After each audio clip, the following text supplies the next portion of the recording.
That's right. I want to reminisce on that very first gathering, or some of the gatherings, and talk about some gathering stuff. Sure. So the very first gathering, I'm only bringing this up. Not trying to be whatever type of way, but I had a website called downforlife.com.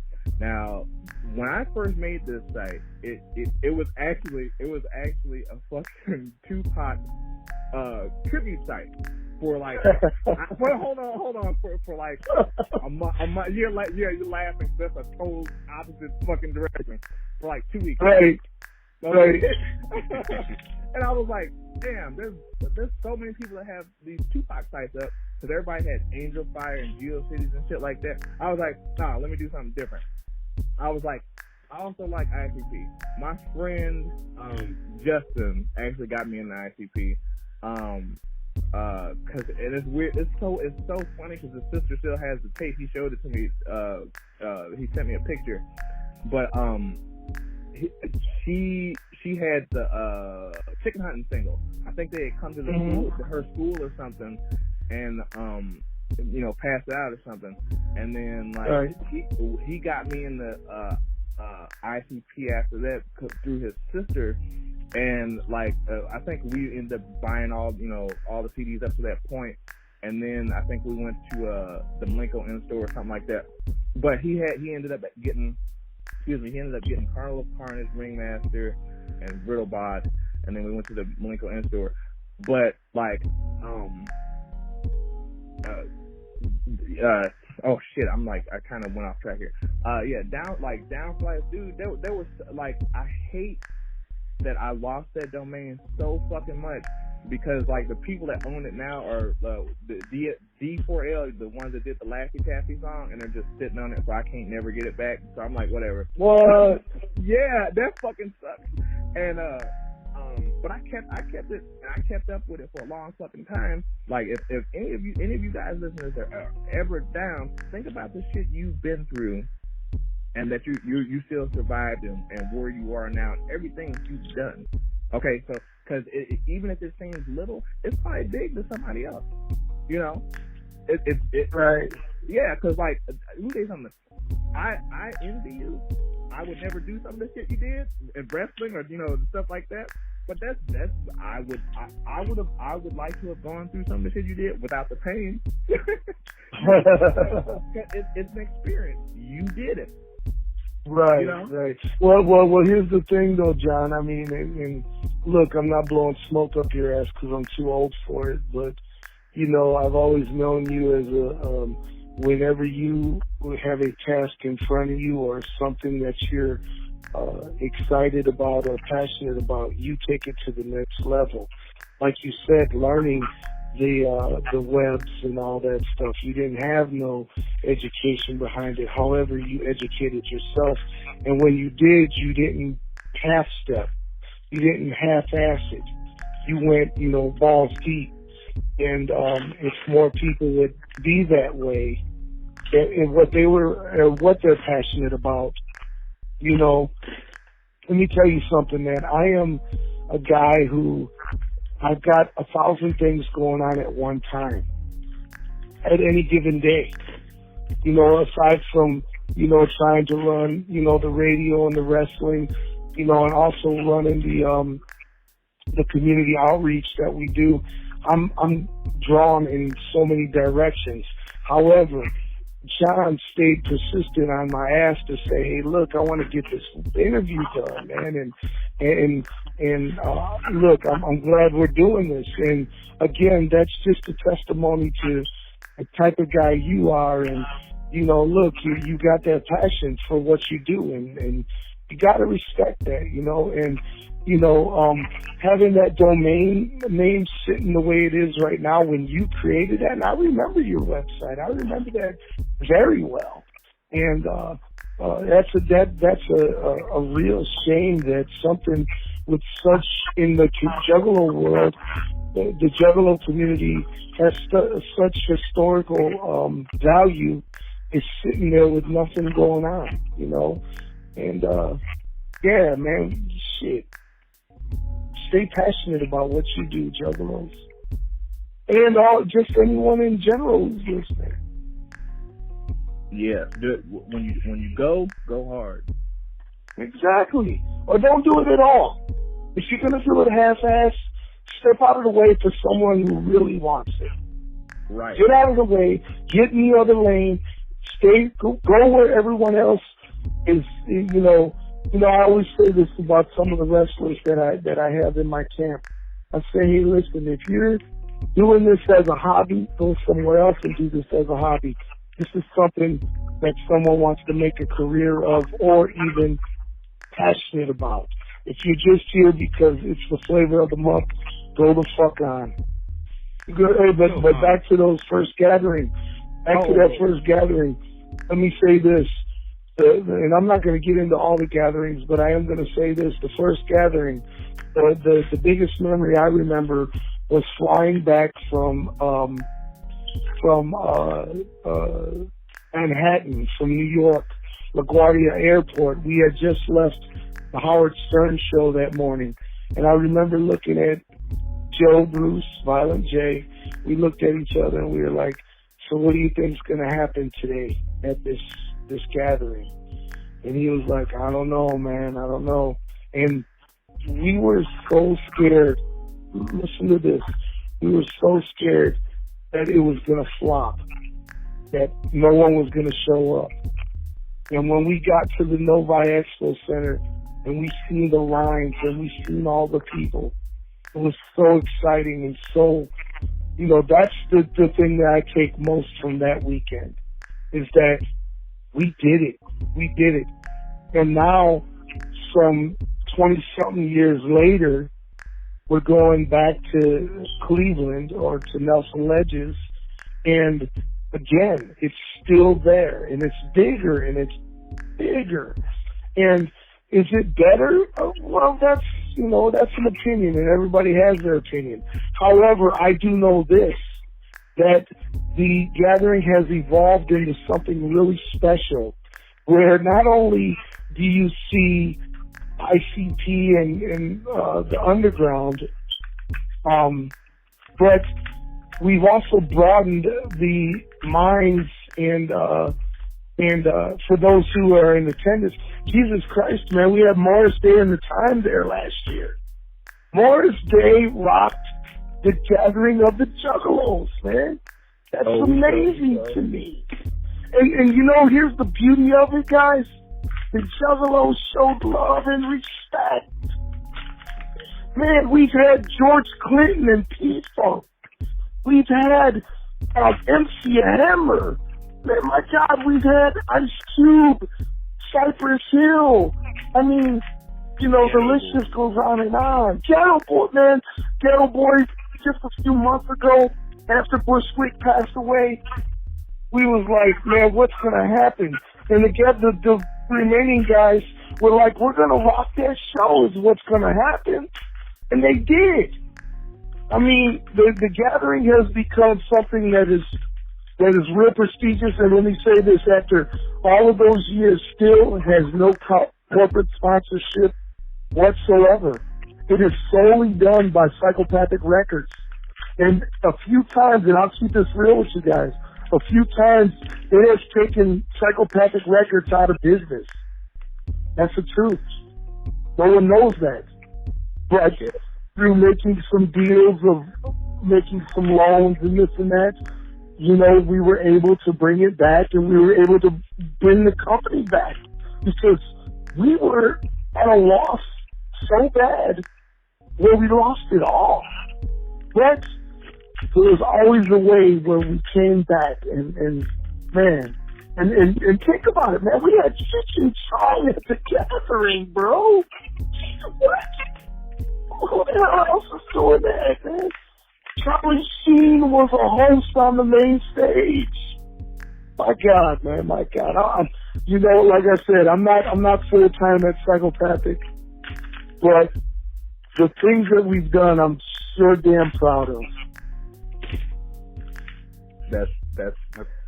That's fucking awesome, dude. That's like, I kind of hate that I missed the past few gatherings, but I've been kind of ill myself, so I can't really, do that.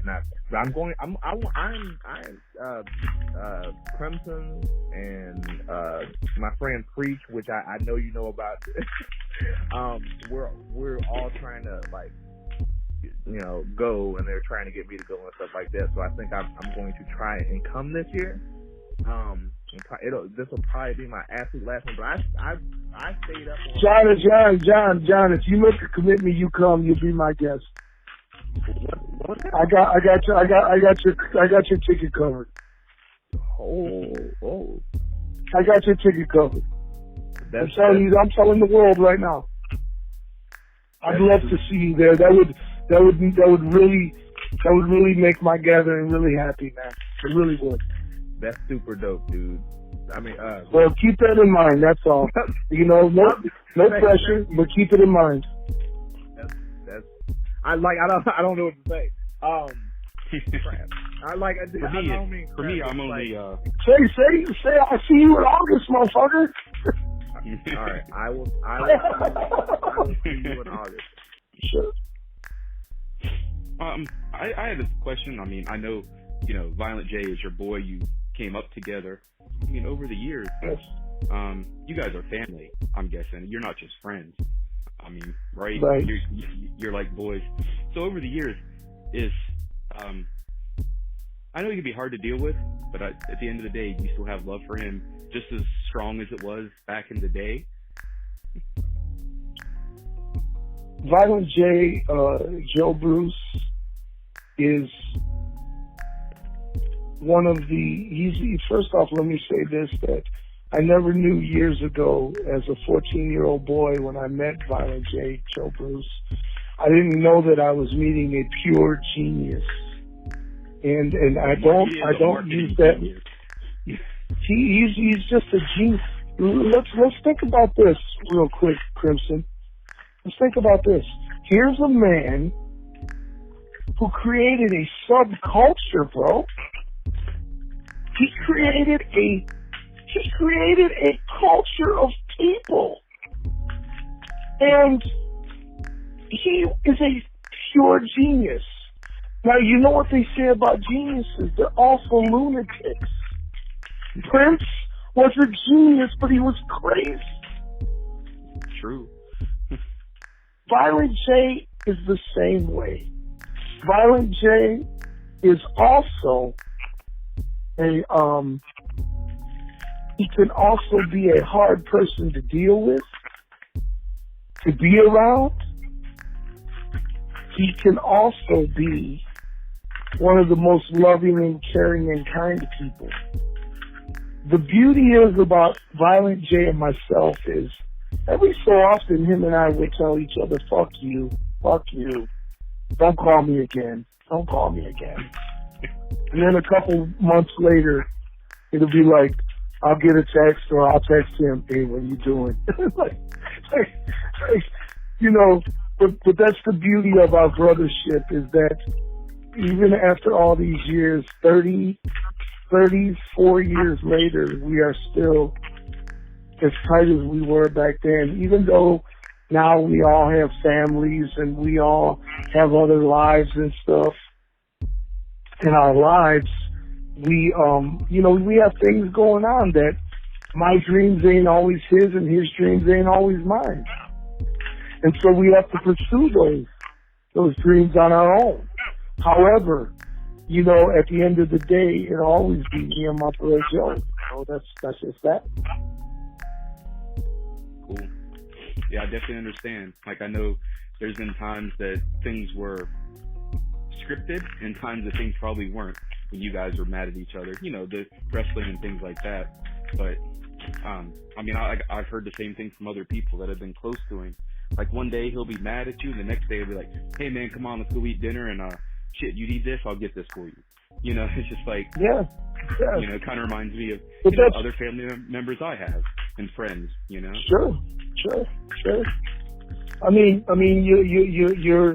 you're not describing someone who's a shock to people, because I'm sure each and every one who's listening has that someone in their lives that has that. I'm often that way to people in my life. You know, if I don't get things done the way I want it done, when Rudy Hill's name is co-signed on it, then I'm a lunatic. Then I'm pissed. Then I'm a jerk. But at the end of the day, I'm also, once again, that loving and caring person, you know, who would give you the shirt off of my back, literally. I'd give you the crew shirt from Hollow Wicked 2019 off of my back, which I'm going to do to Crimson. You know what? I appreciate it, man. And I'm glad that you're so so cool to talk to us and everything. I mean, I was just a fan back in the early days where Johnny was, you know, kind of mega fan and like Seeds of Lotus and even stuff for, you know, Psychopathic. Like, you know, he was in the loop. And over the years, I made a lot of connections with people that were, you know, crew and crew adjacent. And I mean, this changed my life. I go to the shows to see my friends. The music in the background is still the clowns, but I'm there to see my friends and family, you know? Yeah, no doubt. You know what, Crimson? Your day, man. You know what, Crimson? I'm the same way. When I go to the gatherings, I get to go see old families and friends. You know, I watched you guys grow from young teenagers to productive adults. And now you're bringing your teenagers to see us. And that, to me, is amazing. And that's why things like the Gathering is a big family reunion for me. Yeah, cool. And thank you. No, Crimson, no thanks, man. Thank you once again for thinking of me to interview me. I'm the one who's thankful that after all these years, you guys still want to talk to me. Yeah, that's because you're the shit, dude. And it trips me. I know it trips me out. Your nickname is the Rude Boy. And I've only seen you like fuck. I've seen you fuck up somebody before, but like I like every time that I actually hear you do an interview, you're like now and everything. You're a fucking nice, dope ass dude, and it's like, should you change your name to Nice Boy? That sounds weird. well, one of the things that I try to do, John, is I try to remain humble, because all of this can be taken away in an instant. You know, when I had open heart surgery a few years ago, you know, I died twice on the table, and you know, I was dead. I was gone. And that could have been it for my legacy. However, God decided, and I'm a firm believer of God, and God decided that I would have another chance. And when I did get that other chance, the first thing I did was I understood that what I have right now is a gift, being alive, being to see my friends and my family, watching my kids grow. I don't take that gift lightly at all. I don't take it lightly at all. And the first thing that I did when I fully recovered was I went back and I told a lot of people that I may have hurt from being an asshole all of those years. I'm sorry. And I wish that they could accept my apology. And I've said that to a lot of people because I used to think back in the day to be a successful person or to be on top, you had to be an asshole to people that you thought were below you. And the fact of the matter is you don't have to be that way to make it. You don't have to. And that's the beauty of my second chance, is that I got to go back and I got to tell some people one-on-one, look, I'm sorry for stepping on your toes to get to where I was at. And to those people that I didn't get a chance to say one-on-one, and you may have had an encounter with me in the past where I was a total jerk, once again, I still stand by my apologies. That's not me. That's not me no more. Rude Boy is, like you said, Rude Boy is not rude anymore. However, don't cross me or we'll have a problem. Yeah. I don't. Hey, I want. Fuck, there's so much. There's so much more shit I want to talk to you about. Well, look, we listen, John. Listen, we can do a part 2 to this. Okay. We can do a part 2 to this. In fact, if you want to do something this week, like Thursday or Wednesday is good for me. I'll take another couple hours out of my time and we could do it again, man. That would be so dope and awesome. I can do that anytime after 8 p.m. Okay, yeah, we're thank you very much. I will hit you up later this week. Next time on As the Whoop Turns. Okay, let me say this. I'm glad to be back for, this second edition of this interview. Thankful that you guys have me here. Thankful that we're all here. I mean, in the world that we're living in today, ladies and gentlemen, we could all be wiped out from this deadly virus. And let me tell you guys something. I used to think that just a week or two ago, I was like, this is bullshit. This is going to just pass over. Until today, one of my dear friends and my mentor in radio, Mr. Donna Faye Collins, died from the coronavirus. And that's when it hits home, when someone that is that close to you, reality really hits you.